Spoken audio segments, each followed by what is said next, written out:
All right, so I'm back with yet another quick Pauper deck tech. So these last few days, I've been having some fun just brewing some janky tribal decks, and the latest one I've been running is Gruul Werewolf Aggro. So this is quite a flavorful and fun deck, although it's not super competitive, although it's honestly better than I expected. Um, like we have been able to win some games, even against pretty strong decks. Um, but yeah, so I'll quickly just dive into the crux of the deck. So as you know, the werewolves um, transform essentially if no spells were cast last turn. And then if two or more spells were cast by the same player, then they transform back into their human forms. And obviously their werewolf forms are stronger and more aggressive. Like Villagers of Estwald is 3 for a 2/3, but when it flips, it just becomes a 4/6.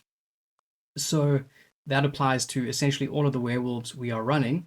Um, then the main sort of tribal payoff or the main benefit from being a werewolf deck comes in this card, Moon Mist. So it's 2 mana for an instant. It says transform all humans, prevent all combat damage that would be dealt this turn by creatures other than werewolves and wolves. So this spell has two great effects in this deck, which is number one, it flips our werewolves into their wolf form, which is far stronger. And then two, it's basically a one-sided fog that nullifies all of our opponent's combat damage, but allows our creatures to still deal damage, meaning that this is a great combat trick because it makes our creatures stronger and also prevents our opponent's creatures from dealing damage. So this spell can truly turn the tide of battle, and it's sort of the main weapon, the silver bullet, if you will, in this deck.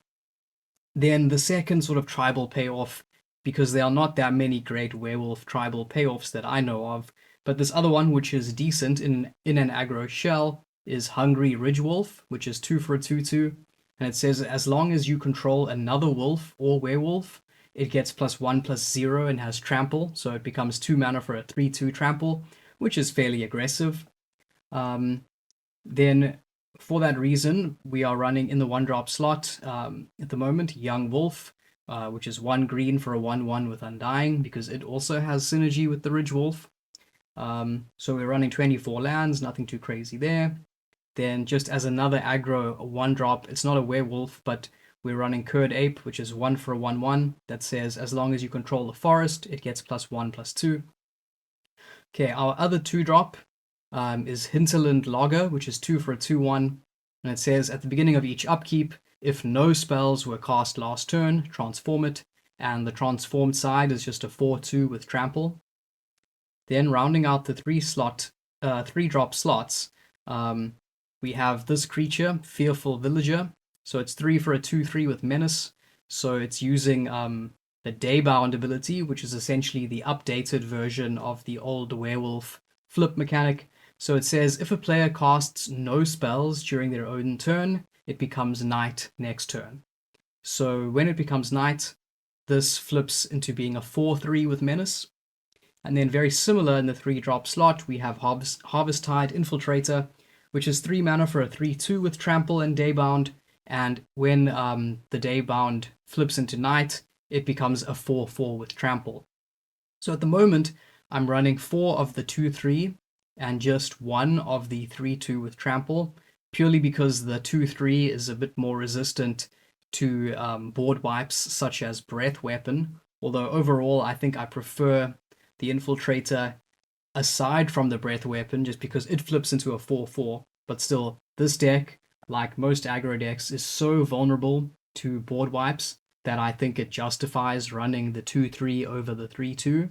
Then at the top of our curve, we have Hookhand Mariner, which is 4 for a 4/4 with Daybound, and its Nightbound form is a 6/4 that says it can't be blocked by creatures with power 2 or less, so just an evasive threat. And then finally, we just have Lightning Bolt because it's just so great. Then in the sideboard, we just have things like Ancient Grudge, Feed the Clan against burn-type decks. We have things like Wrap and Vigor to protect us against board wipes. But there you have it. That is the That's the crux of the deck right there. So as I said, this deck is not super competitive. It's not super powerful. I would not recommend this if you are entering a Pauper league. But if you just want something fun and flavorful to play at your local game shop, um, then give it a spin. It's certainly very flavorful. If you like werewolves, I think this is pretty much among the best ways of building a werewolf pauper deck. If you have suggestions for how the deck could be improved, please let me know. Or if you've built a werewolf deck, let me know as well. An alternate way to build this would be to use a bit more ramp, like Utopia Sprawl and Arbor Elf. This is just, as you can see, the sort of the super aggro, all-in type version. And look, even though this deck is not super powerful, it's decent. I will post some of the gameplay. We are able to win some games against some pretty strong decks. So yeah, that's why I say if you are looking for a werewolf deck, if you are into tribal jank, then I think this is a pretty good starting point. I will end it there. As always, if you have suggestions for other tribes I should build around, or just in general other cards or decks that I should look at, please let me know. If you enjoy the videos and would like to keep updated, please consider subscribing. Thanks for watching, and I'll see you next time.